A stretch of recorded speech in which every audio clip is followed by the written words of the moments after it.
Not to minimize anxiety or depression. Those are very serious problems that don't have a simple cure. Not to minimize anxiety or depression, but exercise helps. You know, I have an elliptical machine.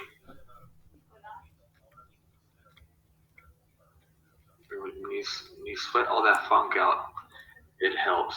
It's not the cure, right? But it might alleviate. Pills too. Yeah, be careful with those pills. Okay. Yeah, exercise is good. We used to in school. We used to have something called physical education. We used to go outside and run and stuff back in the 80s. Okay, so no one has any comments or anything. Okay. So we know that racism is indeed an ugly and existing problem. Uh, perhaps it is a bit. Perhaps the news tends to focus only on not only on that, but on a few things. One of them is racism, which can lead you to think that in this particular regard, uh, the world is a much worse place than it actually is. It is a horrible world. Trust me, I'm 49. Okay, I know. Uh, never been in a war zone. Many of you have, so you know better than I. But if you're 49, you already know. Lushan has, you see. Uh, yeah, they you don't need to tell a Gushan, right, or anyone like Gushan. It's a horrible world. Also, someone's older than you, he or she understands too. However, the truth is that there are others who are on your side, and there have been for many, many generations. That's true. It's just not sexy. It's just not interesting. By the time I'm done telling you this today, it's highly likely that you'll go back to the news and you'll forget about all of this because it's the brainwashing machine is so powerful. I remember I used to watch the news from Argentina, my home country, and I used to say, "Man, everything sucks down there. It's really become a toilet, right?" And then I had to go for something or other. It wasn't that bad. I didn't see anything out of the ordinary. But when you watch the news, you think that you're going to hell. I want to give him okay, so racism is not. They exaggerate. They exaggerate. that class looks so interesting. It's not necessarily hateful. Right? You could have a racist who is benevolent. You could have a person with a big heart, bigger than your heart, bigger than my heart, who happens to be a racist because he or she doesn't respect members of the other race. So then what is it? Well, maybe it's a form of ignorance. Someone said this earlier in the, I think it was Megan. Maybe racism is a form of ignorance. This seems to be a better answer. And it's probably correct. It's a form of ignorance. Mm-hmm. Why is it a form of ignorance? Right? Well, it's a jackpot. In order for it to be a form of ignorance, the racist thesis must be false. The thesis or the statement or the principle, race A is superior to race B, must be false. The problem is you can't really prove that one race is better than the other, that one race is inferior. You can't really prove that they're equal. Because how do you do that? You got to go across time to look at different generations, right? Think of the task that's involved in this, the work that's involved, the kind of experiment you would need to set up. So that's why I wrote probably, because I don't think you could satisfy the skeptic. However, there are indications. Experiments in Germany have indicated that people of any race can be successful in the right conditions. You take a person of race X who has no opportunity. You give him or her an opportunity in the right conditions, and he or she is as successful as the members of the welcoming race or new race or what have you. This has been shown. Anton Wilhelm Amo's story must be told. In my philosophy course, I go over the important philosophers. One of them is René Descartes. René Descartes is the father of modern philosophy. Not only a philosopher, also a scientist and mathematician. It really hurts. Now, Descartes was a white Frenchman, right? Believed that Descartes was a dualist, meaning he believed that, he argued for the claim that there is the physical realm, which he calls res extensa, the extended world. The things of the extended world. And then there's the res cogitans, the things that think. Right? So there are two kinds of thing, according to Descartes. This makes him a dualist, a metaphysical dualist. So, for example, you have a brain that's physical, but you also have a mind, and that's abstract. This is very, very common in philosophy, in Western philosophy, the idea that aside from the physical, there's something abstract or immaterial. Plato was a dualist. Aristotle was a dualist. The different kinds of dualism, there's substance dualism, property dualism. But we won't get into those distinctions right now. The point is that just as certain people in Christianity and other religions believe they have a body, it's physical, and a soul, it's immaterial. So too in philosophy. In Western philosophy, certain philosophers think that you have a body. The brain, for example, is a body. What? But there is also something How's the brain a body? else over and above the physical. Except the brain, namely the body. The mind. Oh. Right? Now, Descartes believed that the brain The cart. perceives. I heard the cock. This means processes information. Visual information goes from the cornea to the pupil to the lens to the optic nerve to the optic chiasm to the thalamus to the area V4 in the visual cortex, the lateral occipital cortex, the fusiform area, and then you become conscious, right? In the brain. That's what happens when the brain perceives, right? But after the brain perceives, the mind receives the information. And the mind itself perceives the information. Anton Wilhelm Amo believed that Descartes was wrong. Amo believed, here's a picture of Amo. Huh? Amo believed that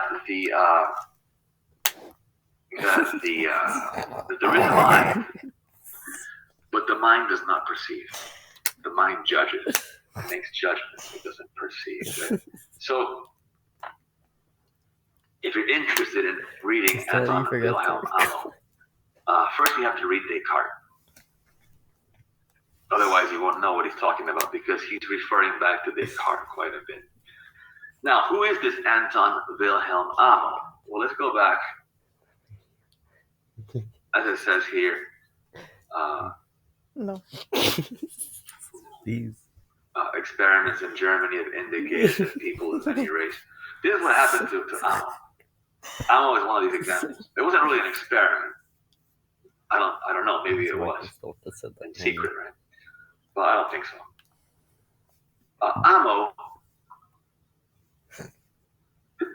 Amo was born in 1703 in a part of Africa that today is known as Ghana. Back then, it wasn't Ghana. It didn't. I don't think it was a country. Back then, when Amo was born in 1703, that part of Africa was just a part of Africa that belonged to the Akan tribe, A-K-A-N, right?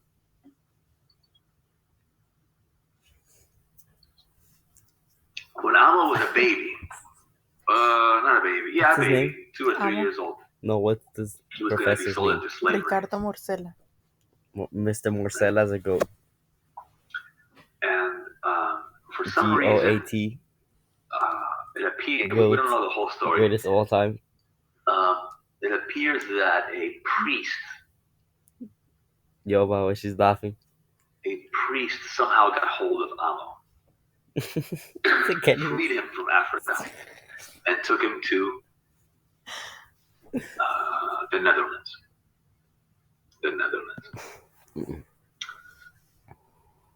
So he could live as a free man.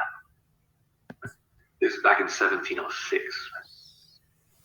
Oh. But but a few days later, Amo is given as a gift. He's a free man. To a German nobleman. That's like, high society. In the 1700s. A man called Lord Anthony Ulrich, Duke of Brunswick, Wolfenbüttel. I don't know how I remember that. Lord Anthony Ulrich, Duke of Brunswick, Wolfenbüttel. No one he got that top of his head. Amo goes to live in his palace. Now, Amo is now in Germany, in the town of Wolfenbüttel. And that's where he gets the name Wilhelm. In Germany, he's free. He's still free. And Lord Anthony Ulrich is not Amo's master. He is his patron, meaning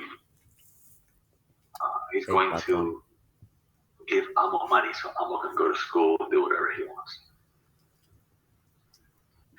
Amo goes to school in Germany, where he becomes a doctor of medicine, but also gets a doctorate in philosophy. And as a doctor, when he gets his doctorate in philosophy, he learns 4 languages, among them Greek and Latin. Of course, German. And he's the first Black African ever to attend a European university. He gets 2 doctorates, learns 4 languages, and he does so well that they ask him to teach philosophy. This is crazy, right? I mean, crazy good, right? They ask him to teach philosophy to the Germans in the 1730s. Wait. So you got this guy walking around free in Germany. What? Wait. Oh yeah, I never understood that. Teaching at the universities of Jena. So was there racism in other countries or just the U.S.? Amo then becomes the king's counselor. Okay, the king's advisor. Very interesting story. You made a mistake. Nobody knows about it. Yo, I just whenever Black History Month comes around, it's Martin Luther King Day. Then you re-ate it. Oh my god, bro, you're disgusting. Once again, though, if you do read Amo, first you have to read. You're literally disgusting, bro. Otherwise, you won't understand it. Yeah, it's always Martin Luther King Jr. Nothing against Martin Luther King Jr., but have you heard of George Washington Carver? Right? I have. I did a whole project on him. And by the way, Amo's but not Amo. I did a whole essay on him. And many haven't heard of George Washington Carver. I did. Oh, Gushad has heard of Amo. Okay, good. Oh, you too? Okay, then. Okay, all right. I stand correct. Okay. You'll put I me. wanted to feel special, that I was introducing him. Hello, what do you think? Anyway. So what happens when they gave the first black African a shot? Mind blowing. It's mind blowing, man. George Washington Carver, he was like really If good you at like read agriculture. you're gonna think you're reading a German. George Carver Washington. The style is something like that, bro. What is it? He got there when he was 3 years old. So, although there are some ideas of his that are actually traced back to the Akan tribe. What is it? Carter. Oh, you had it. Carter. An idea that later Heidegger, he I did an essay on him. Amo has I did. many important ideas, many good ideas. One of them is a lot like one of Kant's ideas much later on. And one of them is a lot like Heidegger's ideas later on too.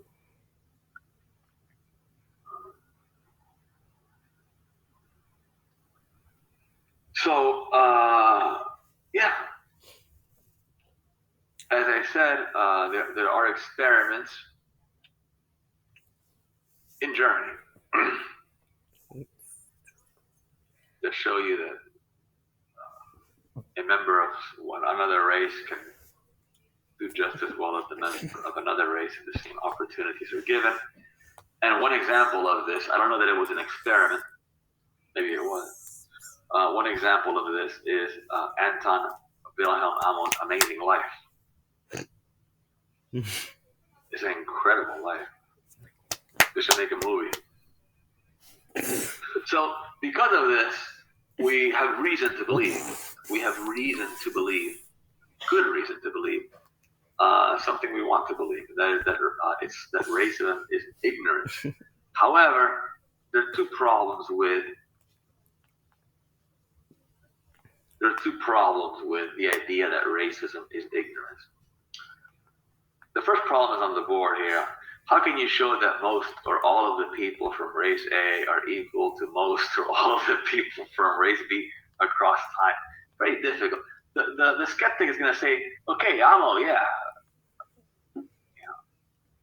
great story, I love, but that doesn't mean, the entire population, right, of black people are equal to the whites or the Native Americans or the Asians, right? The skeptic's going to say that. The skeptic's going to say, yeah, it's an exception. Don't forget, most racists do allow for exceptions. Most racists do allow for exceptions. After all, even if two really is about the opportunity that person is given to achieve. I didn't understand that.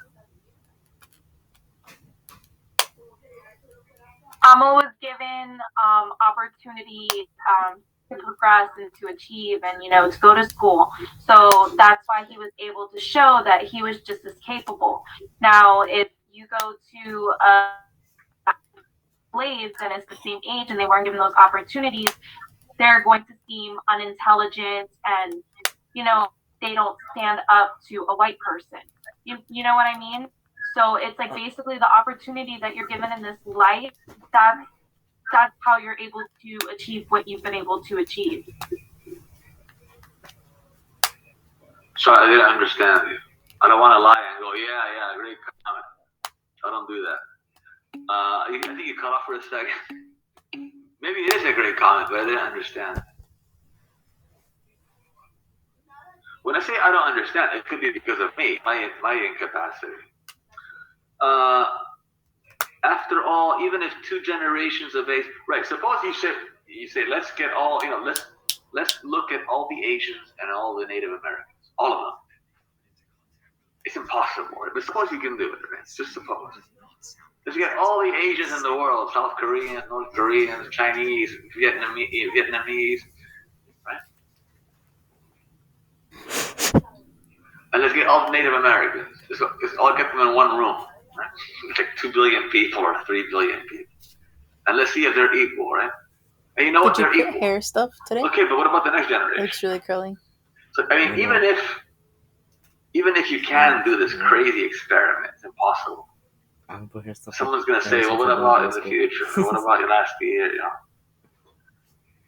So yeah, even if 2 generations of age are shown to be equal, even if 2 generations of age are shown to be equal to, my mistake, to the contemporaneous bees, it does not mean that this equality is true at all times.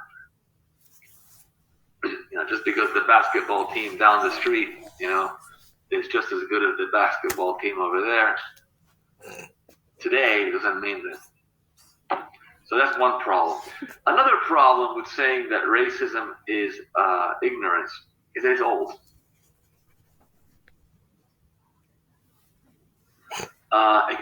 And when you start repeating yourself, even if it's true, you lose attention. People lose interest. So you need to come up with something new, something fresh.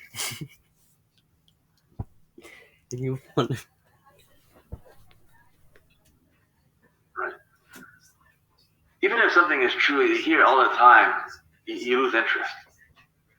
The first, that's the way we are. So it could very well be the case that it's ignorance, but let's try to come up with a more interesting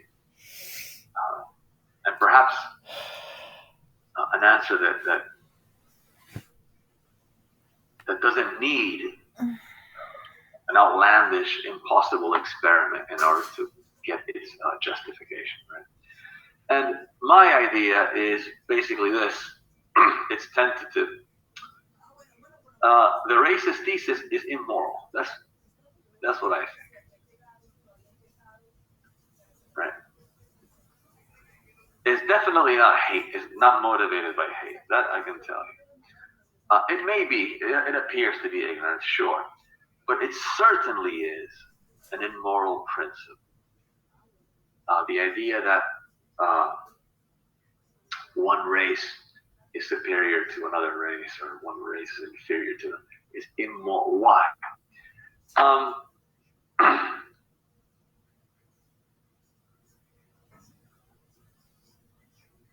Ethical principles are guides of behavior, or guides for behavior, rules for behavior. So if I accept the racist thesis, then I'm going to behave in a particular way. Okay? I'm not going to look at someone from another race as an individual. That's true. Once you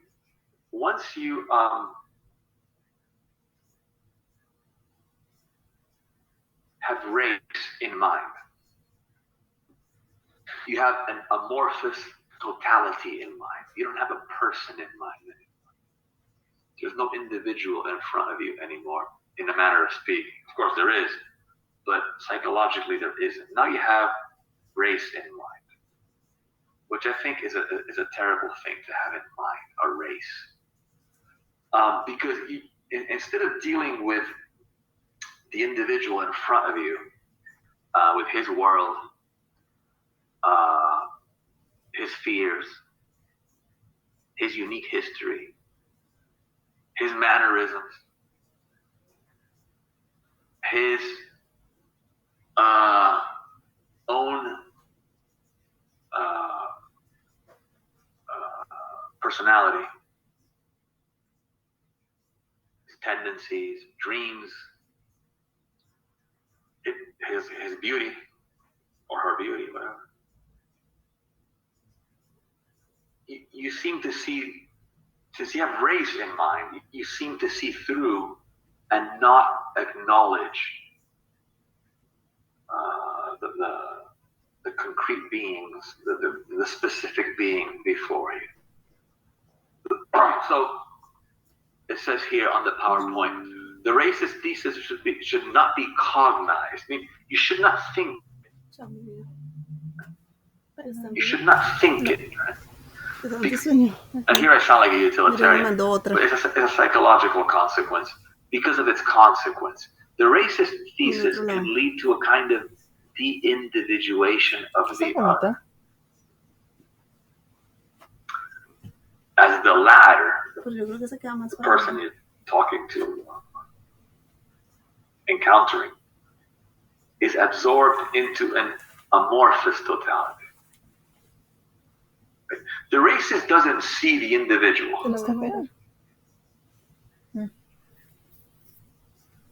It's a kind of utter disregard. The racist sees through the individual person. This, in a sense, causes the other to disappear. See, in the mind of the racist, the individual of the other race doesn't really exist as an individual. It's part of an inferior.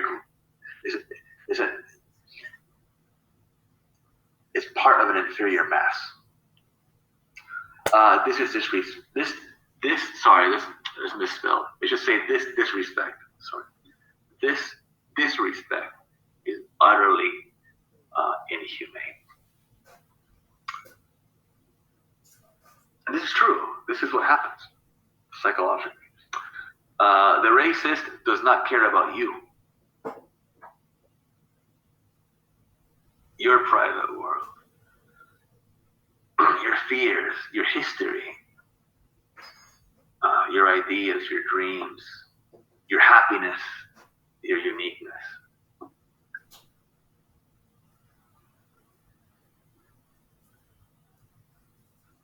So that, I think, is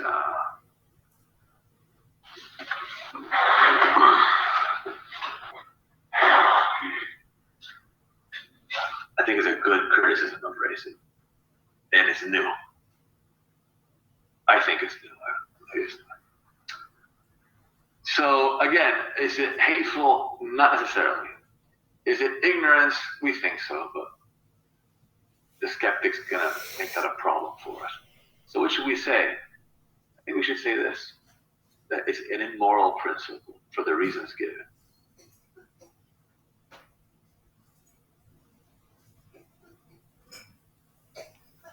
Any questions, complaints, criticism?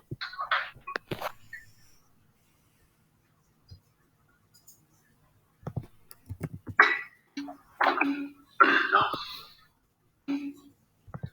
Is it something new or it's not new? Or new to you, maybe? I hope it's not a rehashing of the same thing.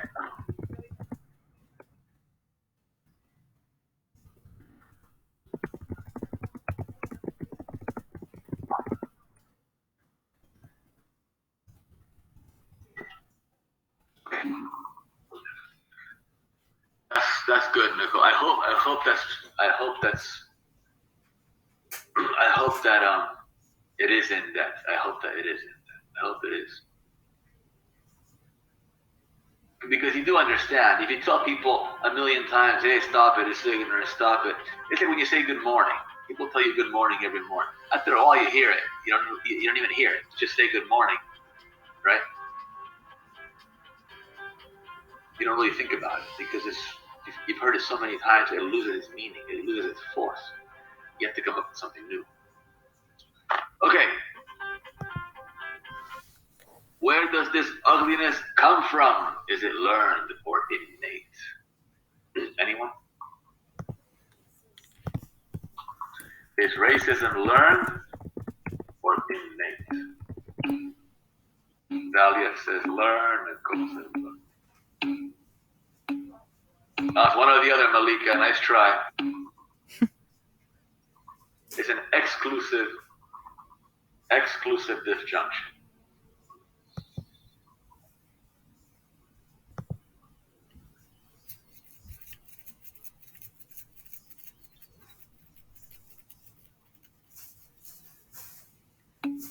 It appears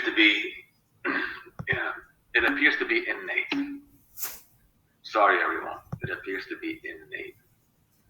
Now, when I say that it appears to be innate, it doesn't mean that everyone has it.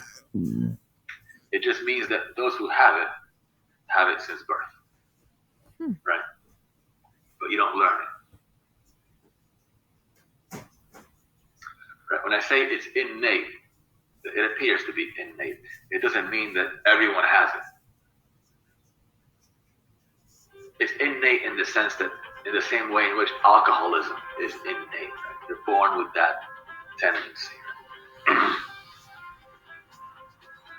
When we say alcoholism is innate, it doesn't mean every human being is an alcoholic. It just means that those people who are alcoholic were born with that disease or something. So it appears that it is innate. Now, why? Why would someone say that racism is innate? Well, there's one anthropological study conducted at the University of Arizona by an anthropologist.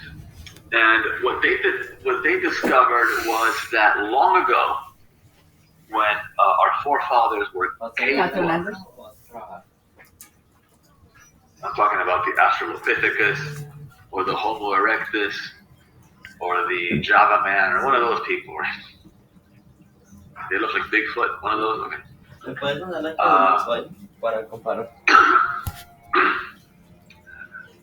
Long ago, our forefathers lived in caves. And foremothers, I don't know how to say forefathers, or I don't know. And they were cozy in the cave. They were cozy in the cave. It was cold outside, so you want to be in the cave cozy. This is like 2 million years ago. At one point, somebody knocks on the cave door. Suppose I had a door. Knock, knock, knock. The leader of the family in the cave goes to the door and says, "Who is it?" Right? And he looks through the peephole, and it's a stranger. Doesn't look like him. Hey, the guy knocking on the door out there, he doesn't look like us. Right? He's different looking for some reason. Not necessarily skin pigmentation. It could be something else. There's some difference. The guy at the door knocks and says, "I want to come in. I'm cold out here. I want to come in. I'm cold." And the guy inside the cave looks out the peephole and says, "I don't like this guy. He looks different." No, sorry, man. We're not going to open the cave door. I don't trust you. I'm scared of you. You're different. You're foreign. You're strange.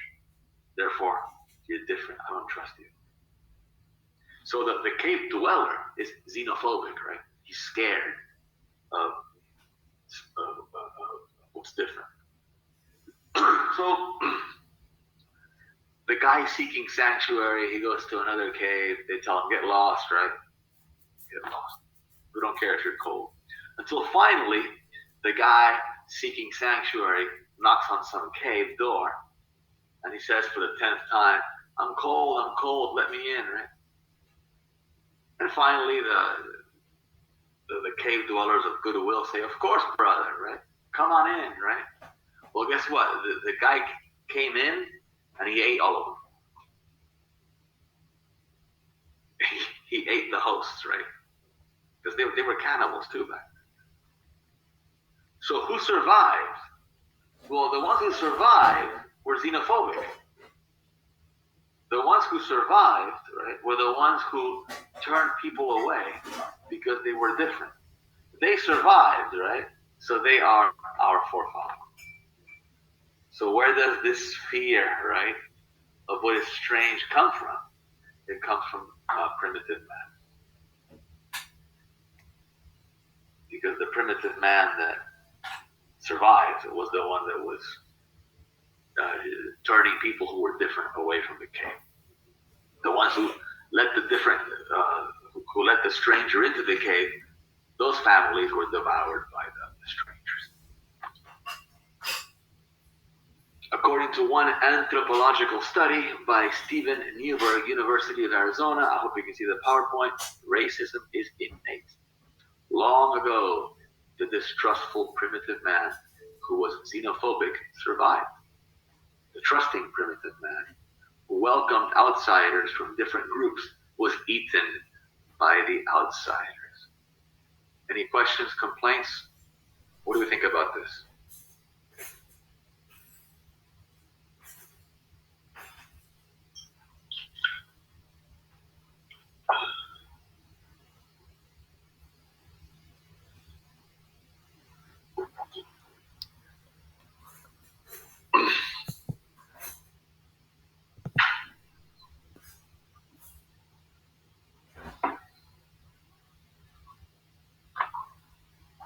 Yeah, if you look at the history of human beings and also the prehistory, you're going to find time and again, we're no angels.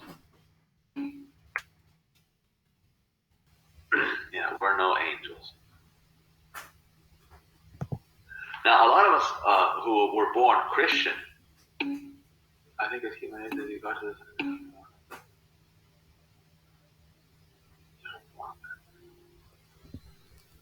Well, they're saying that it is. It's not only this study, too. There's some other study I'll mention, too. The Christians say that you're born with original sin. You're not born pure. So, if you're Christian, you could accept this and say, "Oh, okay, another spot on the leopard."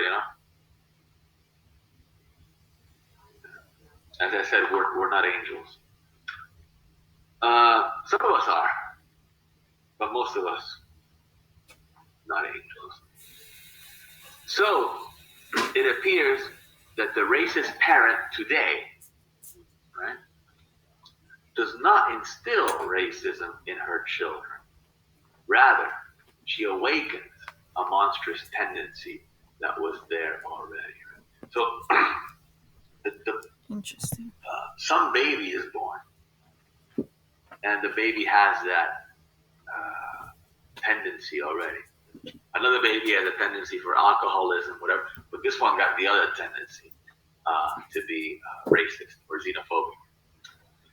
So when the father or the mother starts saying racist or bigoted things, the child is not learning anything. Rather, something is being activated, something is being awakened. Yeah. Children are all monsters. Yeah.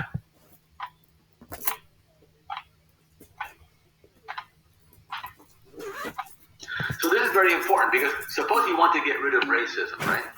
Yeah. Well, this is, I think, according to this study, they're not just sponges. They don't simply absorb, right? There's something in there already, even before they start absorbing. If you want to get rid of racism, and you say, you know what, I'm going to get rid of racism. I'm going to make sure no one teaches it to anyone, right? Right. I'm going to make sure no one teaches racism anymore, right?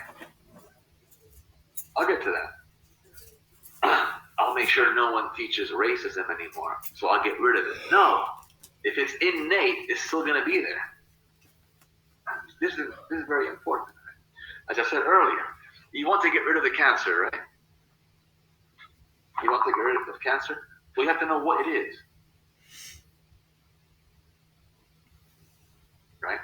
If you think the doctor needs to know what it is in order to eradicate it, if you mistakenly think that racism is something that is learned, then you're going to think that racism has disappeared if people are no longer teaching it.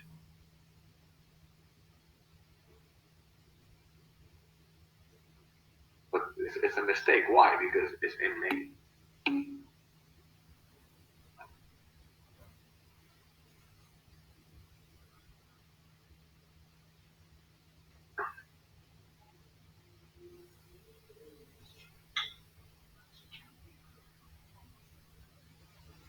Second study, here comes, to depress you even more. Your baby is a racist. Time magazine 2014. I have it somewhere. That was the title of the. That was the front page. Your babies are racist.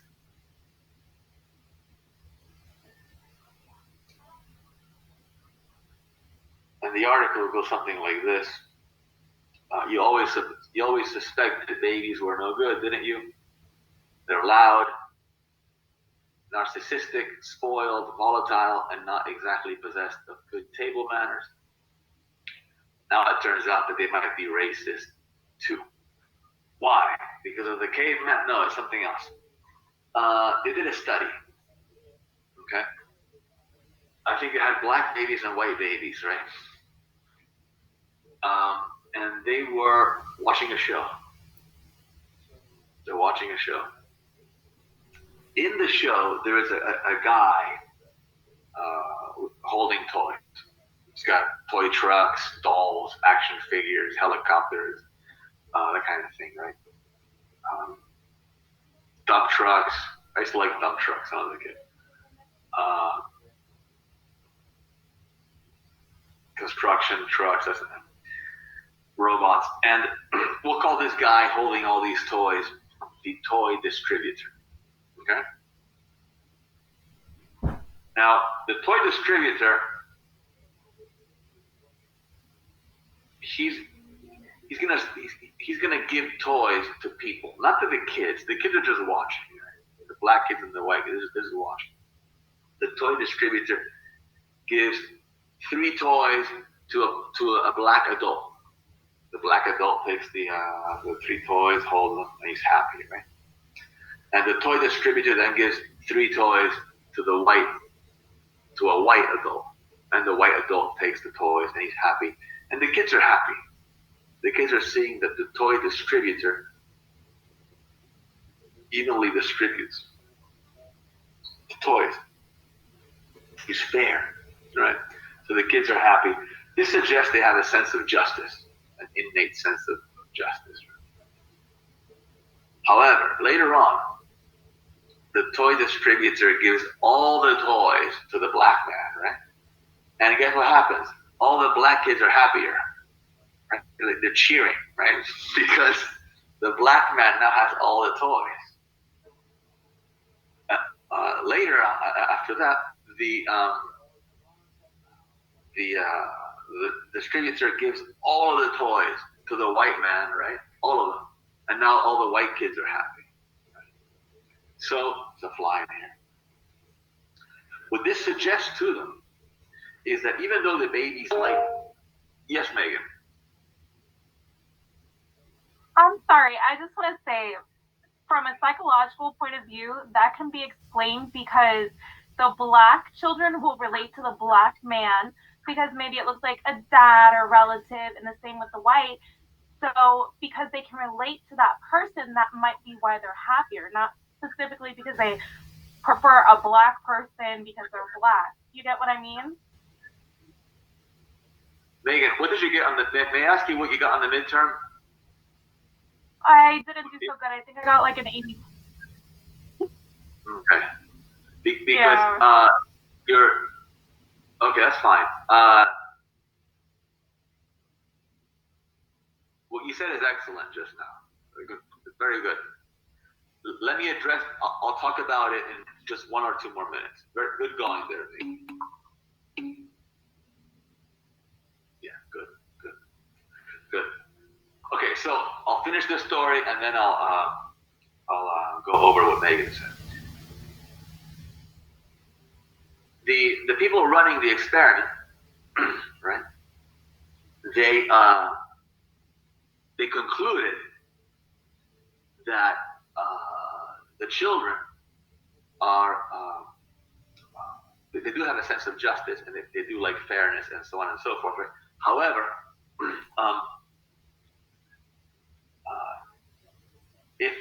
if someone of their race, right? Your hand is still up, Megan? I forgot to take it down. I'm sorry. Okay. However, they concluded that not I, right? The people running the show, they concluded that the children were happy when someone of their own race benefited at the expense of the other, simply because they identified with that person racially, right? So that's what. Let's keep reading. I'll look, and we'll get back to Megan's comment. The latest evidence for that decidedly unlovely trait, racism, comes from research out of the University of Washington this time, not Arizona, Washington. A group of black and white toddlers observed an adult distribute toys evenly. Apparently a sense of equality, right? But when the distributor gave more toys to the black man, the black toddlers really liked it. The same was the case with the whites when the distributor gave more toys to the white man. The implication, unfairness is bad unless someone from your clan is getting the extra goodies.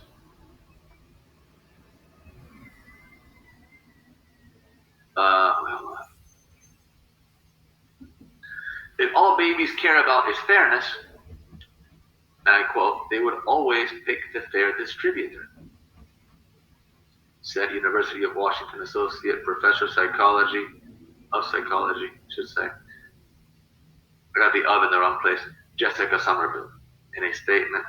But we're also seeing that they're interested in consequences for their own group members. Okay, so that doesn't speak well of human nature at even its sweetest and most ingenuous stage. Interesting study, but as Megan said, there's a big problem. How do they know that the toddler or the baby isn't mistaking, right, that black man up there, right, with his or her father, and thinking, I'm going to get those toys when I get home? So maybe it's not racism, maybe it's nepotism. Right? It's still bad because, I mean, you would want the baby to also share the toys, right, with the other baby. It's still bad for the baby to be happy about the fact that he's getting all the toys and the other people aren't getting it. That right? It's still bad, but it's not necessarily racism because, as Megan said, the baby might think that the person getting the toys is an uncle. No, hey, my dad is black. He's black too. He looks a bit like my dad. He might be my uncle. It's not racism necessarily. It could be nepotism. So that's a good objection from. It's still bad though. Nepotism is still bad because you're still pulling for your own in a way. It's not a large group like a race. It's your family, right? Closer, tinier group. Any other good observations, comments? Anyone?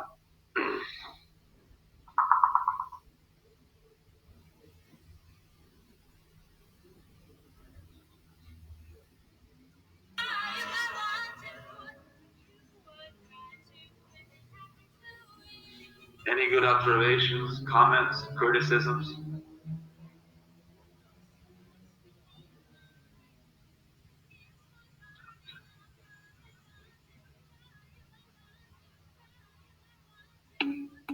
No?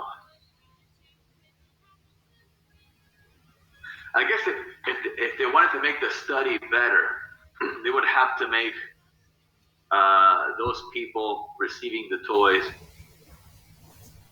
they would have to be of the same race as the toddler, but they would have to get people that look nothing at all like their parents. Do you agree with that?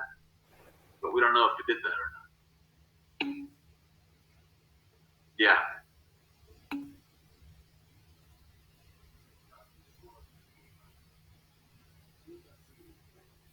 What was this? Yeah.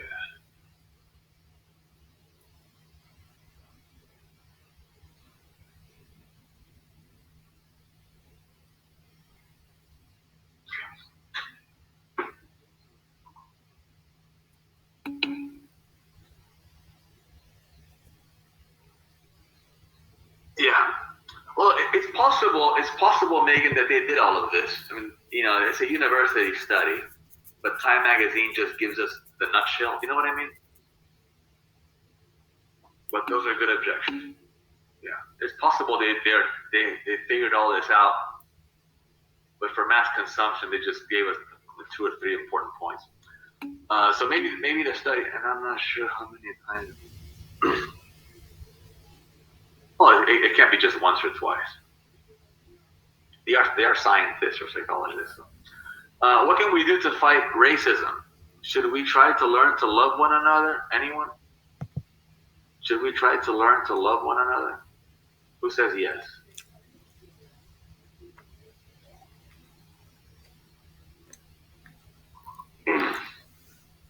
Should we try to there are people holding signs, peace, love, right? Love your brother. Is that the way to go?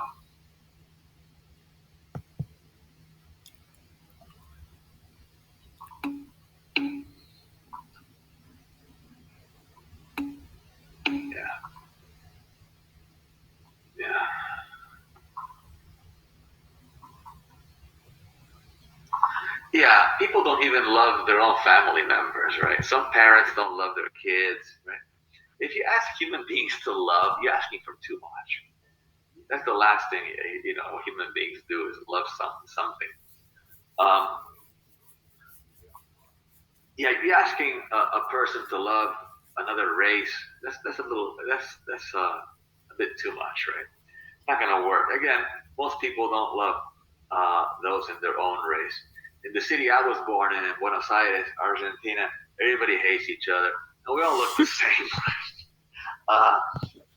more or less.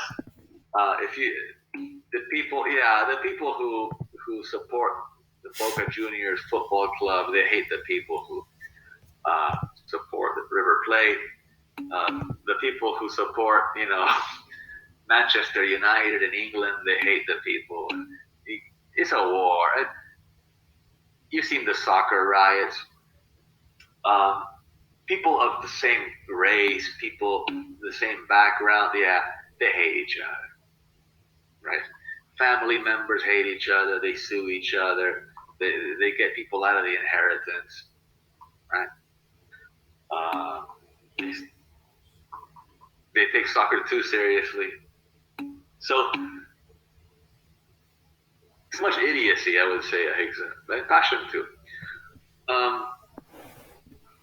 So should we try to love one another? No. Stop talking about loving people, right? It's not going to work. Many people don't even love their own. To ask human beings to love strangers from other ethnic groups is to ask for too much. But we can be courteous and respect each other. This will allow us to live and work together in harmony, as many already do. I've always worked with people from different backgrounds. But we do not need to love each other.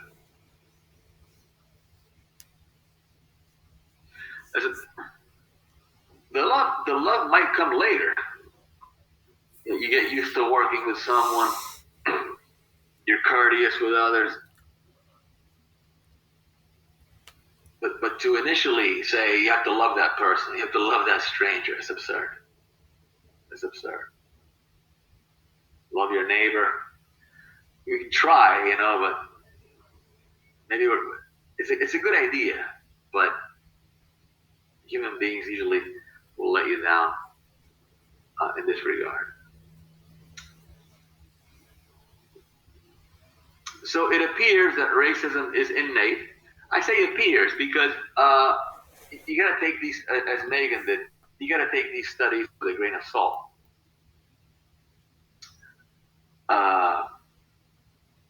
It appears that racism is innate and it should be rejected because the principle that underlies it is immoral.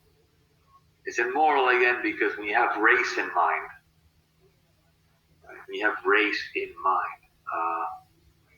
you tend to make the individual blurry. The person whom you encounter,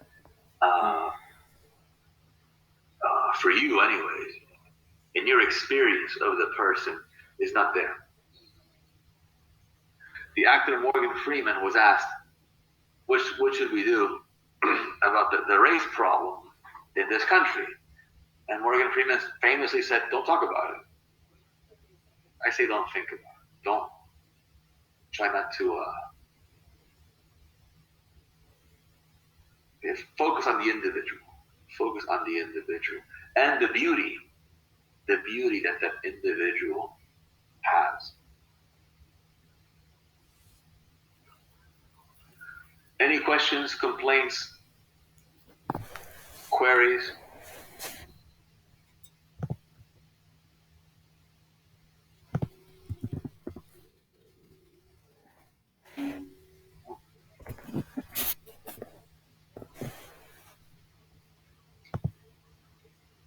Any questions on Kant?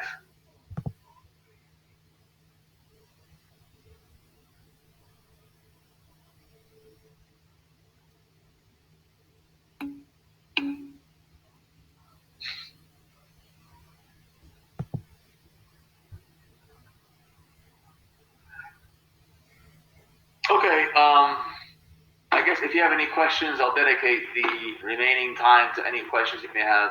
Otherwise, you can use up this time to study for the exam. The exam is on Thursday from 12 till 2.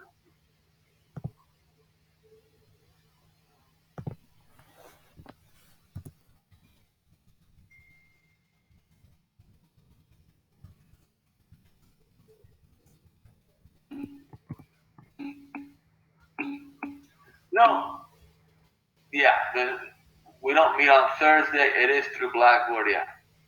You see the message. Now I can look at the chat.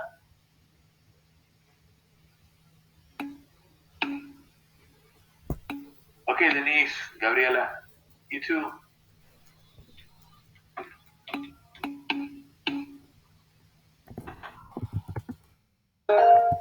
Yes, Egon. I have a couple questions. The test is it going to be based on the information we've learned for this part of the course, or is there going to be some questions from the first midterm? The only thing you'll need to know from before the midterm is the logic, modus ponens, modus tollens, and this stuff. Okay. Because that does, show up again. And then the essay, not that I'm preparing you, I'm anxious to see how I did on it. When will we get the grades? Oh, I don't know. You'll get it when the school posts it. What was that? I didn't catch that. When the school gives you the grade you'll get initially is the grade for the course from the school. Then after the course is over, if you want to meet with me or something and look at your paper or what have you, of course you can. But my question was for the course. It was for the essay. The essay. When will we get the results for the essay? You sent it to me via your email, right? I sent it through. I think you told me it went through on Blackboard. It kept freezing on me whenever I would submit. Oh, yeah. I don't know when I'll have the grade for the paper available to you. You'll definitely have in this order. You'll have the midterm. You have the midterm grade. Then you'll have the final grade on Blackboard, and then you'll get the course grade. That will give you an idea of what you did on the essay. The essay grade might show up on Blackboard next week. Okay.